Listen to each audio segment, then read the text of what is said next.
We imagine reality to be colourful because we know life is not black and white.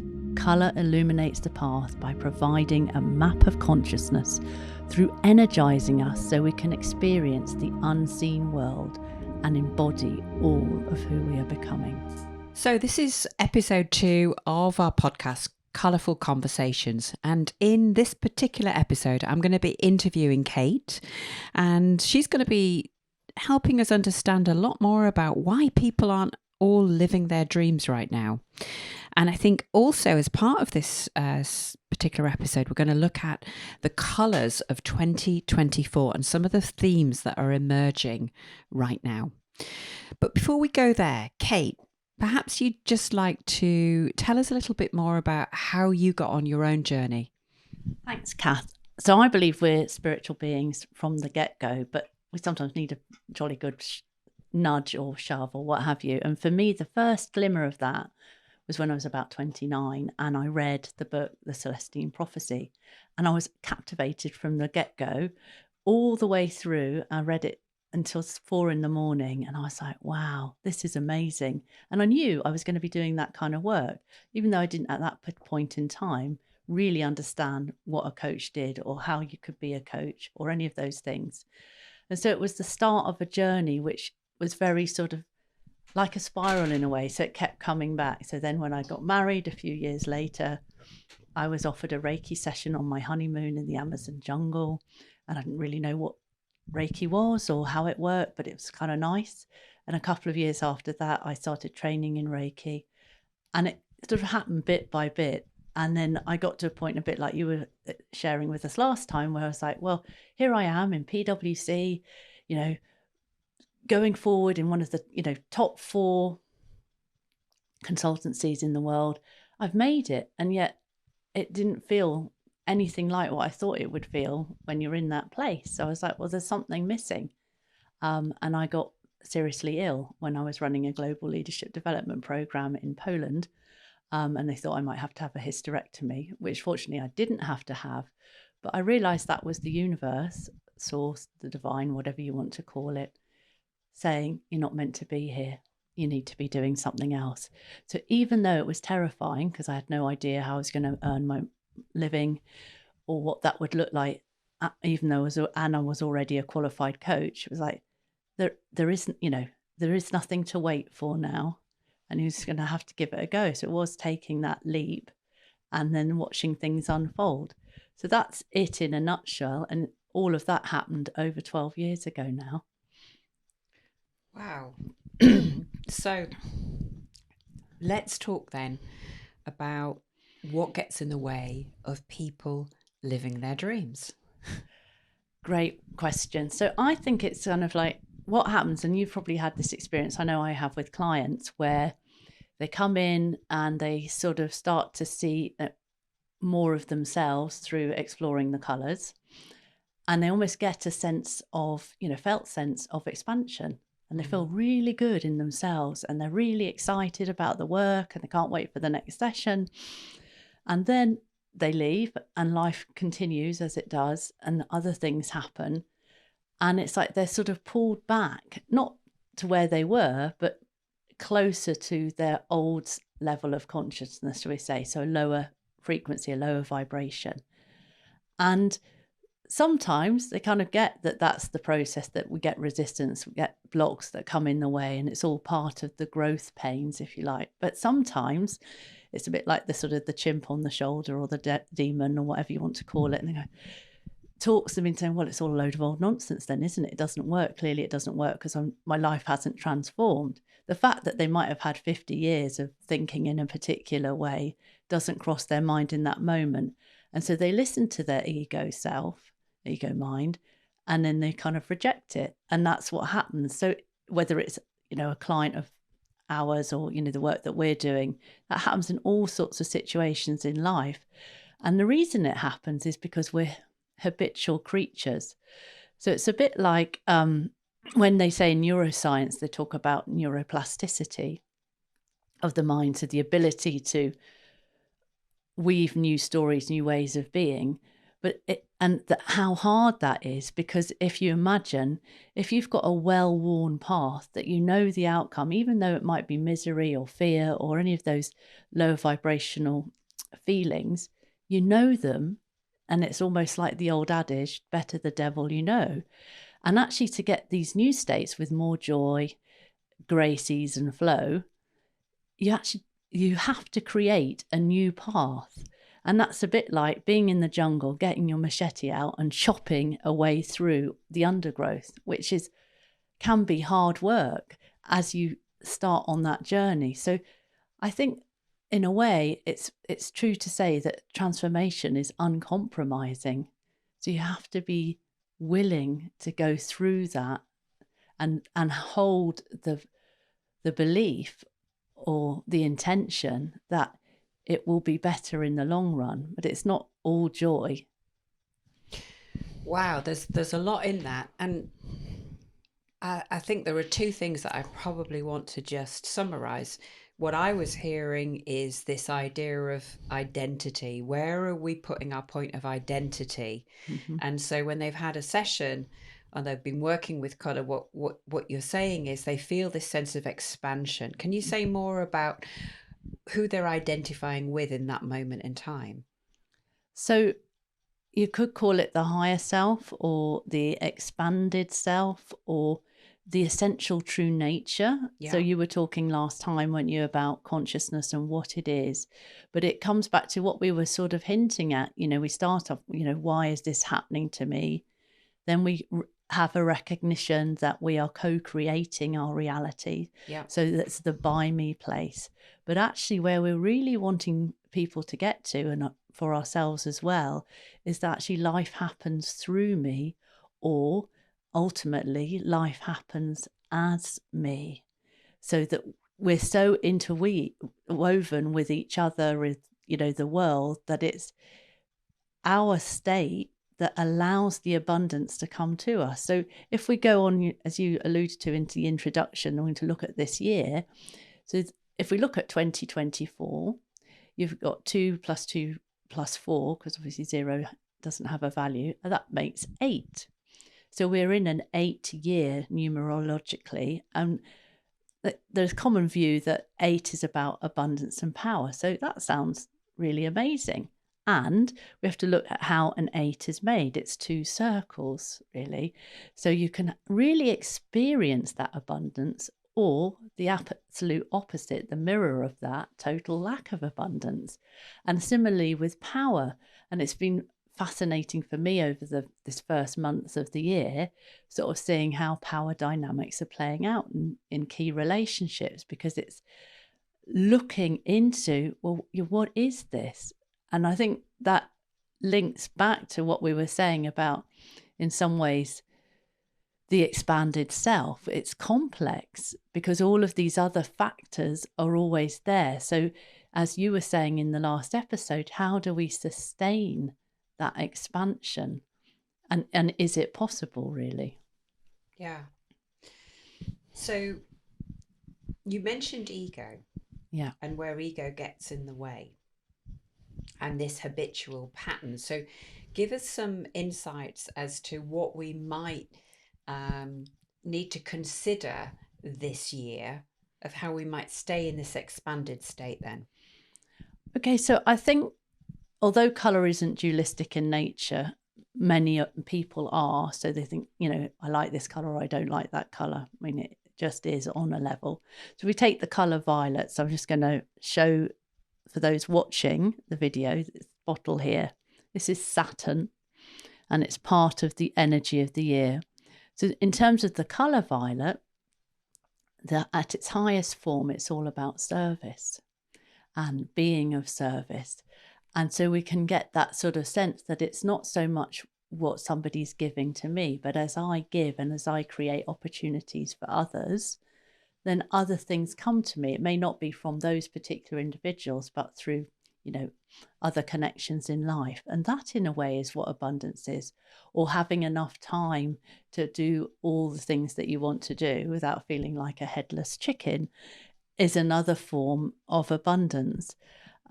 And so, yeah, that's a part of violet. But the other half of violet is often dealing with grief and loss. So, Yes. I only found out in the last couple of days that someone I knew lost their daughter, who was 14. She suddenly died. And so we're going to see a lot of that this year. And how do people then process that grief and trauma, in really hideous situations? We're seeing that at the macrocosmic. So if we look at the wars in the Ukraine, the war in the Middle East that's continuing in Israel, the Gaza Strip, and all of the loss and the pain and the trauma that's being created out of that. And that's a continuation, isn't it, really, from the the pandemic. If we look at the numbers of people leaving the planet, it's a continuing theme. So yeah, what some people are saying is that as Mother Earth raises her vibration, it's a bit like, let's give a more practical example. If you climb Machu Picchu or any mountain, as you know, having been up there yourself, the higher you are, the higher the altitude, the less oxygen is available. So it's much harder to breathe. And similarly, as the energetic vibration of the earth is shifting, if we aren't doing our work and then shifting in alignment with that, then we can't sustain, so there may be that there are physical things happening, but it's the why. Why are these things happening? And that's why it's so magical this year. If we take G24, this coral and copper bottle, which is the higher frequency bottle of the year, that is called reconnection. And the invitation is to really connect to who we are at our essence, because in that way we can start to expand. So I think one way of explaining this for people is to think of an elastic band. So most people, especially in the spiritual world, want to expand. So that's the sort of the upward reach of the elastic band. But if it's twisted at the middle, and we're probably in that middle point, you've also got the lower end of the elastic band. So we can only expand so far. And we then have to tend to what are the triggers, what's the unhealed trauma, or I like to call it the black holes in your aura, effectively, that's stopping you from letting go at that lower end so that you can keep expanding at the top end. And that's when we get a block. And that's in a way where So that's where this black bottle comes in. Absolutely. Thank you for that.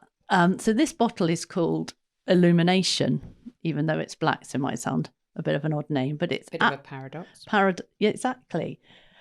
And it's called that because it's asking us to die to ourselves, and that's really what I'm talking about, the lower end of the elastic band, so that we can be reborn into something new and better and more fulfilled, and the connection to the whole self, the true self. Okay. And what about this one here? So here, what's interesting, we don't actually have a black bottle in the system, although that looks black. It is actually a dark magenta. And to understand that, we almost need this bottle here, which is a lighter magenta and much easier to see, because magenta is the colour that we associate with the unified field, the divine, whatever it is people want to call it.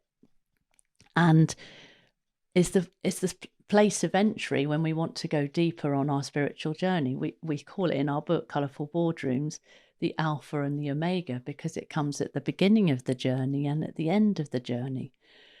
And this particular bottle is called the Bridge, the C8 bottle. It's called C8 because C is the letter for the chakras. It's the soul star chakra, which is found just above the crown chakra, so just above the head.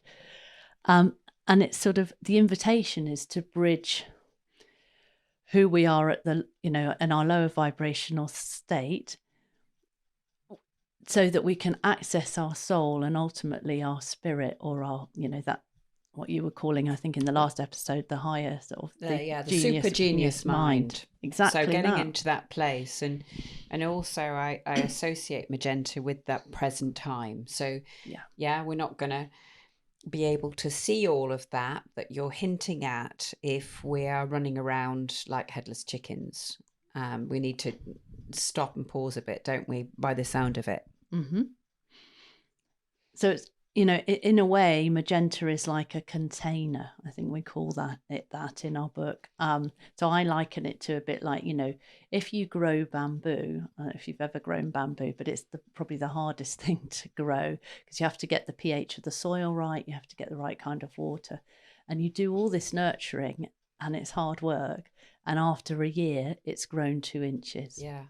And then you keep going despite not having in a sort of material sense achieved a great deal. At the end of year 2, it's only grown another 2 inches. You think, what am I doing? But you carry on because you know it's going to change. But at the end of year 3, 2 more inches. End of year 4, another 2 inches. So most people would have given up at this point. And that goes back to our original question of why aren't people living the life they love? Because it takes work, dedication, commitment. That if you take the idea of the disciple, discipline and disciple, they're pretty aligned as words. So there's a clue there. So do you think change can't happen quickly? No, I think it can do, but I think sometimes it turns out. Well, let's put it this way: if it's your dream, what you really want, there's probably a scary element to it, and we don't exactly know how we're going to get there. And so those sorts of dreams, yes, they might happen really quickly, but it's more likely to take some time. So going back to the bamboo principle to finish that off, the end of year 5, it's grown 80 feet. So there will be a point where you if you like, in terms of a business project or lifestyle change, where you reach momentum. Now that might be within a couple of weeks or in a moment, even because linear time, as we know, doesn't really exist. Or it might take longer. And when it's in that place, particularly if we go to the bottle of this year, the 24 bottle, which is called Love, Creativity, Money and Creativity, and is magenta and olive green, which are actually, as we know, complementary colours on the colour wheel. Part of the energy of that bottle is very much a stop-start energy. So you're in the flow, you're not in the flow. In it, and if you're like that, and if you're experiencing that, that can be very frustrating. And as we know, because you were talking about the language of emotions in the last episode, if we retain that frustration in our field, then that can block us because that becomes more of the reality than the magic and the joy, which is why wood is coming in this year. So we know we're coming into a wood dragon year. When we think about wood dragons, they're not going to fly very far because they're pretty solid. So less flexible than other dragons. But the wood spritzer is also, as we know, is called the detoxer. It's about cleansing out any of that hidden anger in the liver or in the cells so that we can be, to your point, more in that sustained joy.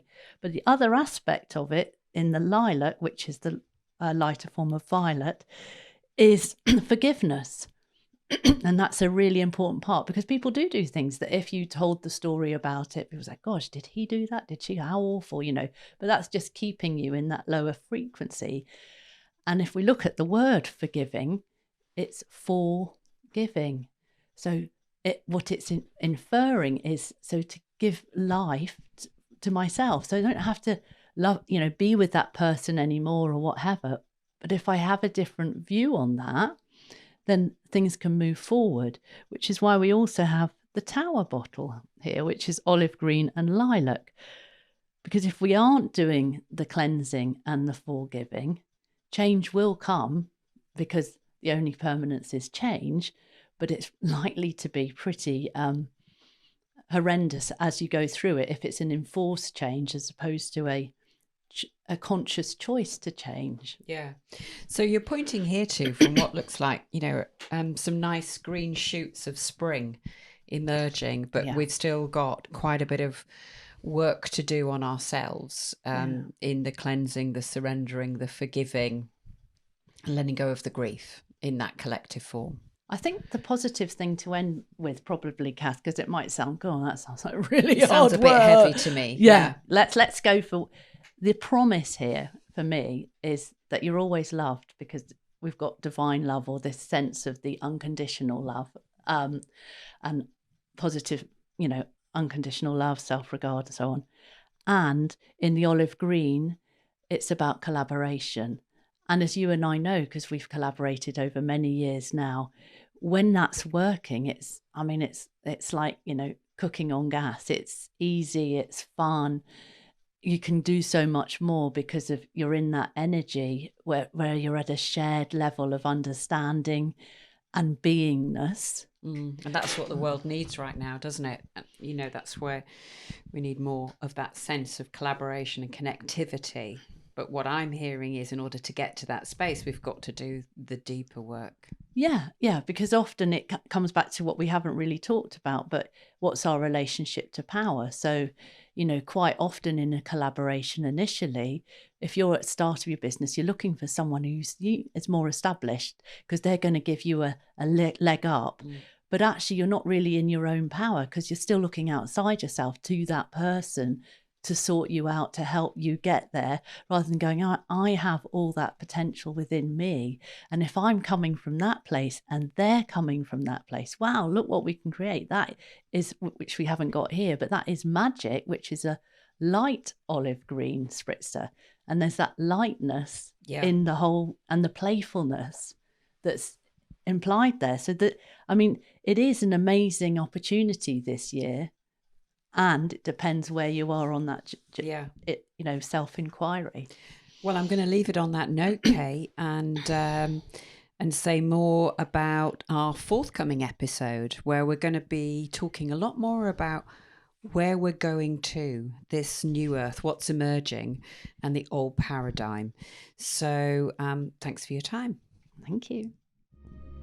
Magic happens in any given moment. All it takes is us to be aware and present and open to what wants to unfold.